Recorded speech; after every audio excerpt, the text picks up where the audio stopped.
Alright, this is my post. Just finished the Spartan race. Achieved the goal. That was the goal I set 6 months ago, was to sign up and complete it. I did a terrible time. Well, I mean, it was hours, because I was told it was a 5K and it was a 5-mile run with multiple obstacles. So it was fun. It was crazy. It was exhausting. It really pushed me. But I hate to think what would have happened had I not skipped any workout that I did. I wouldn't have made it. I barely was able to complete it as it was. And yeah, I was covered from head to toe to mud earlier, which I'll have some pictures. So I've still got mud on me. And when we go home and take a shower, this is clean enough to drive. And Sparta! I'll talk to you later, man. Well, here I am at home. Day after the Spartan race. I'm pretty sore from head to foot. Got bruises, scratches, cuts, everything. The video that I'm going to play just before this is me right after the Spartan race. Yeah, I was about as tired as I've been in a long time. Excellent push. It did bother me a little bit that they had said, you know, it's about 3 miles, maybe 4. And then when we get there, it's over 5. Now, for a real runner, somebody who runs, that extra mile, 1.2, might not have been a big deal. But I'm not a runner. So that was the one thing, that was my only issue with the entire thing, was that I felt a little misled on the distance. And had I known it was 5 miles, I would have trained a little differently. I guess, you know, you could say, oh, you should have trained anyway, but no. From somebody who had not run at all or done any distance work at all, I was training for a 5K, and I figured that would be enough. But I still made it through. The big thing is that even had I trained for 5 miles, it would have been difficult, is probably the best. Hard to do, because there was not a flat running surface. I don't think in the entire race. Well, I should just say course, because I didn't race at all. I just was trying to get through it, and that was easily by mile 3. Any thought of racing, had I even wanted to race, would have been out of my head.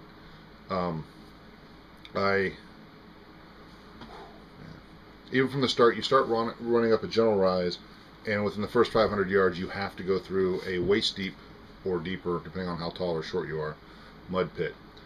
They get you wet and soggy and muddy right away, and so that you're, for the rest of the course. And I mean, there's lots of mud throughout the course, but they get you wet and muddy right away.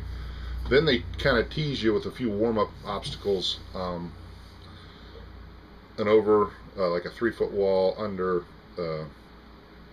you have to go under a wood frame that has a netting over it that you have to go under the netting. Wow. And over another wall, and you're thinking, yeah, okay, no big deal. And then you have up and down hills. On this particular race was up and down hills. And when I say up and down hills, people go, oh, hills. Hills is the wrong description. Ravines is probably more accurate, because you were running almost vertically down or vertically up. And I should say walking vertically down or vertically up, because even a lot of runners couldn't navigate the downs without picking their footing very carefully, and backups the same way. Even where it wasn't mud, there were places that were just almost impossible to climb without being careful where you walked. There was, man, talk about an inspiration. There was a guy out there completely wiped out. He has a prosthetic leg, and completely wiped out. Had to stop, disattach his leg, reattach it, and make sure it was on right, or adjust it. He was doing some kind of in the field adjustment to get back up and run the rest of that race. And wow, there were more than one amputee who was out there doing the race, and man, they were awesome. And they buried me. I mean, they just left me in the dust. There are a lot of awesome, inspirational people out there. And what was really great about this is, you hear it on the videos if you watch any of the Spartan videos, and they talk about how people help each other, and it was so true. There was a 10-foot wall I never would have gotten over. But three guys came. I helped a number of people over before, and then there were like three, younger guys, strong guys came and helped me up over the wall. They got me a boost up to where I could get myself up and over, and over I went. And that happened a couple times. We had a couple 8-foot walls, a couple 10-foot walls, and I never would have made them without the help of the other guys. And I was more than happy to help a number of people over as well. We had. I take that back. There might be one other small, and it's not really a complaint. It's just a thought more than a complaint. There's a number of the obstacles that are very difficult that require balance or the ability to climb. And I guess maybe part of it is that 8,000 other people, well, literally, by the time we got there, literally probably about 2,000 people covered in mud had already climbed these things or attempted to. And things like they have a wall that you have to, it's like a rock climbing wall, except you have to cross it horizontally. And the problem is the first 3 or 4 blocks are so caked in mud from everyone who's tried it and fallen off that your ability to get a grip on the first few is nearly impossible. The same with the rope. I got up to the rope to try and climb the rope. Now it has knots in it, but there was so much mud in the rope and on the rope that even when I held on my hands and my upper body strength held on, my feet couldn't get any kind of purchase on anything. And I'm not a good enough rope climber yet that I could just wrap it around my leg and scale it that way. The guys that made it to the top were people who could basically lift their own body weight with and climb the rope without their legs. They could just hand over hand all the way up. I'm not there yet. My weight to strength ratio, my weight still wins. However, later in the race, after mile 3, I found I came into my own on the obstacles for most of them because there was a lot of feats of strength that just destroyed these 140-pound runners that were running. They would get over there. We had to pull a bucket of cement up through a pulley, just a rope and pulley and a bucket of cement. We had to pull it to the top and put it back down under control. You couldn't let it drop. And you had some of these guys almost coming off the ground. They said the buckets were around 120 pounds of cement with the added mechanical disadvantage that was built in, probably between 140 and 150 pounds of resistance. That was where I walked up, grabbed a hold of the rope. The only issue I had was my hand started to slip initially, but I powered through it real quick and got up to the drier part of the rope, pulled that sucker right up, dropped it right back down, no problem. You have guys sitting on the ground trying to use their weight and using their legs to hold it down. I'm just standing there pulling that thing up and putting it back down, no problem. Around mile 4.5, it was just before mile 5, they had an Atlas stone carry, where the idea was you picked up this Atlas stone, you walked it over, you dropped it down, and then did 5 burpees, picked it back up, walked over, and dropped it down. The burpees were harder than the stone was for me. I picked that stone up thinking it was going to be this massively challenging lift because I'm watching all these other people. Again, most of these guys are 140 to 180 pounds, and they're picking this stuff up and barely able to move it. I picked that stone up, I threw it up on my shoulder and walked it across, and people were just roaring because nobody else was doing that. So feats of strength, that was great. I'm strong. The endurance was what was getting me, and some of the balance things because of the mud were an issue. Since we were allowed to help each other with the obstacles, the people that ran it with me on the pole walk, there's a log walk. They basically have stumps that are about, that's I guess about 7 or 8 inches across.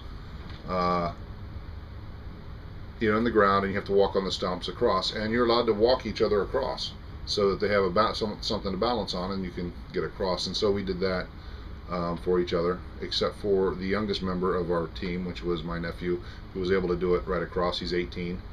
At 18, he was able to do a lot of things. I was very proud of him.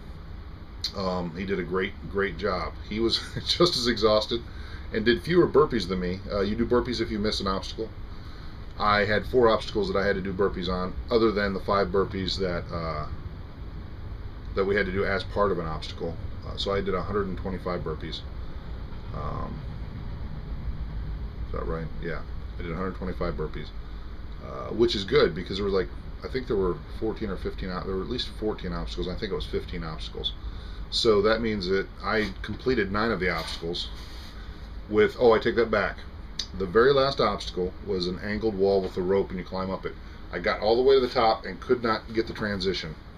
Um, so I got to the bottom hard, and I gave myself a minute, and I climbed it a second time. People tried to help me over, but the people at the top on my team are not nearly as big or strong enough to pull me across. Fell down a second time. I could have burpeed out. I climbed it a third time and failed.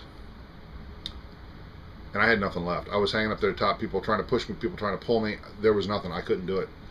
I got down to the bottom, destroyed. And the guy comes over and tells me, the one of the people watching the volunteers who monitor each event or each obstacle, he says, nobody's climbed that 3 times today. You're the only person that has climbed that 3 separate times. And I didn't know whether to be happy or sad, but what he told me basically was that people that climbed it once and couldn't make it, most of them, if they didn't make it the first or second time, went and burpeed out. So they said, if you go help other people over, you don't have to burpee out. That'll be your basically your way of getting over the obstacle. So I went on the other side, climbed up there, and helped about 10 people over. And it made me realize, had I had, again, my team members were relatively small. Had I had just somebody, 200 pound in shape guy at the top of that, able to help me at that time, I might have made it. But as it was, I got those guys over, a couple of people, and it really was great to see them come over. And because again, through this whole race, this was what was happening. Everybody was helping each other, and it was great. Although we did see a few people get seriously, and not seriously. Well, I don't know how serious it was. We saw one guy who really wrecked his ankle, and we carried him off. So, all right, I got a phone call. So the other post was, the last video I was making was interrupted by a phone call that was important. But basically, I told you the important stuff. So now we're back to some kind of regular workout that's going to hopefully improve my ability to do those kind of races. I've got to kind of sit down and work out a bit of a strategy to see where my weaknesses were. Some of it comes down to losing weight, because my strength to weight ratio limited me in a couple places. I still don't know if I could climb a 10-foot wall by myself, even if I lose the weight I want to lose, but maybe I can. We'll see. But that's the goal. That's what I'm going to work forward now. And yeah, so go make a great week. I'll talk to you later.